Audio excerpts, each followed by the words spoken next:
ఇంకా సీనియర్ పాత్రికేయులు బండారి రామ్మోహన్ రావు గారు కూడా ఉన్నారు. సార్ నమస్తే సార్, మీకు కూడా. సార్ సార్ ముందుగా రామ్మోహన్ రావు గారు చెప్పండి, ఇజ్రాయెల్ ఇరాన్ మీద ఆకస్మిక దాడి చేయడానికి గల కారణాలు ఏంటి? అంటే నిజంగా అక్కడ న్యూక్లియర్ రియాక్టర్కి సంబంధించిన ఆధారాలు ఇజ్రాయెల్ దగ్గర ఉన్నాయా? ఆల్ ఆఫ్ సడన్ ఇలా ఏదైతే హమాస్ కి సంబంధించి ఇజ్రాయెల్ యుద్ధం చేస్తున్న క్రమంలో ఆల్ ఆఫ్ సడన్ ఇట్లా ఇరాన్ మీద ఒక్కసారిగా దాడి చేయడానికి గల కారణాలు ఏమిటి? వెంకట గారు, మీకు అట్లాగే రఘురామన్ పాత్రుడు రాధా గారికి, వారు అంతర్జాతీయ నిపుణులు, చాలా స్పష్టంగా మాట్లాడగలుగుతారు. దీని మూలాలు వారు చెప్తారు, కానీ నేను మీరు అడిగిన ప్రశ్న సమాధానం చెప్తాను. వెంకట గారు, అకస్మాత్తుగా ఏం జరగలేదు. ఇది కొనసాగుతూనే ఉంది, వరుసగా రాజుకుంటూనే ఉంది. ఎప్పుడైతే ఇస్లామిక్ రెవల్యూషన్ నుంచి మొదలుకొని ఇజ్రాయెల్, అట్లాగే ఇరాన్, ఇరాక్, మొత్తం మధ్యప్రాచ్యంలో మంటలు రేగుతూనే ఉన్నాయి, కొంచెం ఎక్కువ తక్కువ. ఇప్పుడు ఇటీవల మాత్రం పోయిన సంవత్సరం నుంచి మొదలైంది ఇది అంత యుద్ధం. మన వరంగా చెప్పాలంటే ఇది పీక్ లెవెల్కి వచ్చి ఇవాళ ఆకస్మిక దాడులు ఏం కాదు, కానీ 60 రోజుల టార్గెట్ ఒక ముద్దతి పెట్టింది ఎవరు? అమెరికా. మీరు కనుక అణుబాంబులు తయారు చేసే అవసరం ఉన్న మెటీరియల్ తయారు చేసుకుంటున్నారు, మీ కుట్ర మాకు అర్థమైంది. మీరు కనుక అణు బాంబులు అట్లా తయారు చేసే ప్రయత్నం చేస్తే మాత్రం తప్పు అవుతుంది, మీరు అది చేయొద్దు అని చెప్పి 60 రోజులు అది పెట్టింది. వాళ్ళు పెట్టడం వల్ల 60 రోజులు కాకముందు 59 రోజుల నాడే వాళ్ళు డైరెక్ట్ గా దాడి చేయకుండా ఇజ్రాయెల్ తోనే అమెరికా దాడి చేయించింది. ఇక్కడ మొదలైంది ఇది. కనుక వాళ్ళు ఏమంటున్నారంటే, మీ దగ్గర అణుబాంబులు ఉండొద్దు, అణుబాంబులు తయారు చేసుకోవద్దు, మీరు ఈ హక్కులకు ఉల్లంఘన. ఒక రకంగా G6 దేశాలని మొత్తం ఆల్మోస్ట్ ఆల్ G6 అన్నది G7 ఉన్నాయి, కానీ ఒక సూపర్ 6 అంటారు. ఈ దేశాలన్నీ కూడా కొత్తగా అణుబాంబులు ఎవరైనా తయారు చేయబోతే వాళ్ళు ఆపేస్తున్నారు. ఐక్యరాజ్య సమితి కూడా, భద్రతా మండలి కూడా ఏమంటుందంటే, ఎవరైనా తయారు చేసుకోకపోతే ఆపడానికి ప్రయత్నం చేస్తున్నారు. ఆపలేని పరిస్థితులు ఆసక్తి ఉంటే మళ్ళీ ఊరుకుంటున్నారు. చూస్తున్నాం కదా, పాకిస్తాన్ దగ్గర ఉంది. మొత్తం 14 దేశాలలో వాళ్ళ అణుబాంబులు తయారున్నాయి, ఏదైనా చేయొచ్చు, వాళ్ళు న్యూక్లియర్ బాంబులు తయారున్నాయి. కానీ వాళ్ళందరూ ఐక్యరాజ్య సమితి పర్మిషన్ తీసుకొని చేయలే, అమెరికా పర్మిషన్ తీసుకొని అంతకన్నా చేయలే.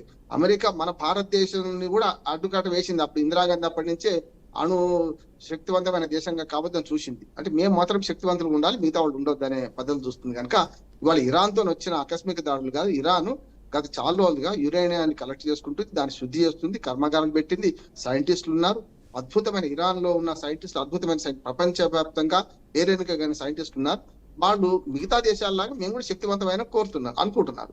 అనుకునే దాన్ని అడ్డుకట్ట వేసే క్రమంలో వాళ్ళ మీద ఆంక్షలు విధించింది. ఈ ఆంక్షలు ఇప్పుడు కాదు, మొత్తం దేశాలన్నీ కలిపి ఇదివరకే పెట్టుకున్న దాన్ని ఉల్లంఘించింది ఎవరంటే అమెరికాని. 2018లో ఇదే ట్రంప్ గారు అధికారంలో ఉన్నప్పుడు ట్రంప్ ఏం చేసిండు, ఇందులో నుంచి వైదొలిగింది ట్రంపే. ఇరాన్ వైదొలగలే, ఇరాన్ ఆ కట్టుబాటే ఉన్నది. ట్రంపే వెనుక్కుపోయిండు, వైదొలిగిండు. మళ్ళీ ఇప్పుడు ఏమంటున్నాడు, ఆ ఒప్పందాలకు మళ్ళీ మేము వస్తున్నాం, మీరు రావాలంటున్నాడు. రెడ్ వచ్చి మొదలాడు అంటారు కదా, అట్లా. అంటే ఇప్పుడు ఏమైందంటే, మేము వచ్చినప్పుడు ఏమో కంట్రోల్ ఉండాలి, మేము పక్క పోయినప్పుడు మీ ఇష్టం అంటున్నారు కదా. అందుకనే వాళ్ళ దాడులు జరగడానికి ప్రధాన కారణం ఏంటంటే, ఆ ఇరాను అణుశక్తిని సంపాదించుకునే క్రమంలో బాంబులు తయారు చేస్తే అనుమానంతో అంటున్నా. నిజమే చేస్తుండొచ్చు, ఇజ్రాయెల్ చేస్తుంది, ఇజ్రాయెల్ కూడా అదే ప్రయత్నం చేస్తుంది. ఇరాన్ ఆరోపణ.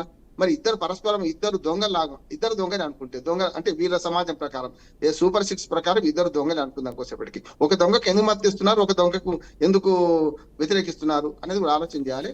ఇజ్రాయెల్ భుజాల మీద తుపాకీ పెట్టి ఇవాళ ఇరాన్ ను పేల్చడానికి అమెరికా సిద్ధంగా ఉన్నది. అమెరికాతో పాటు మరొక 4-5 European countries, France, Germany, Japan, Britain, ఈ దేశాలన్నీ వాటి ఉన్నాయి. అందుకని ప్రపంచం నిలువునా చీలిపోయింది. అంటే మనలాంటి వాళ్ళు వేరే ఉన్నారు, మా భారతదేశం లాంటి వాళ్ళు నిలువునా చీలిపోయింది. అంటే ఒకవైపు ఏమో ఇజ్రాయెల్ సమర్థించే దేశాలు, ఒకవైపు ఇరాన్ సమర్థించే దేశాలు. అది సోవియట్ రష్యా కావచ్చు, చైనా కావచ్చు, ఇట్లాంటి దేశాలు కూడా ఉన్నాయి. మనం ఎవరికి కాకుండా ఇద్దరు మన మిత్రులే కనుక మనం చూస్తున్నాం. ఒక రకంగా ఒక దశలో మనం కూడా జోక్యం చేసుకోమని, ఈ ఇద్దరు పంచాయతీని జోక్యం చేసుకోమని కోరుతున్నారు. మనకి ఇద్దరు మిత్రులే కనుక, ఒకరి మిత్రుడు మంచి అంటే రాజుగారి భార్య, పెద్ద భార్య మంచిదని, చిన్న భార్య మంచిది కాదని వస్తుంది కనుక మనం కూడా ఓపిక పడుతున్నాం. ఖచ్చితంగా జోక్యం కలగజేసుకోవాల్సిన అవసరం వచ్చినప్పుడు మనం కూడా జోక్యం చేసుకుంటాం. ఈ దాడులకు ప్రధాన కారణం ఇరాన్ ఈ అణు శక్తిని సంపాదించుకుంటే దాని మీద ఇజ్రాయెల్ తోని అమెరికా దాడి చేస్తుంది.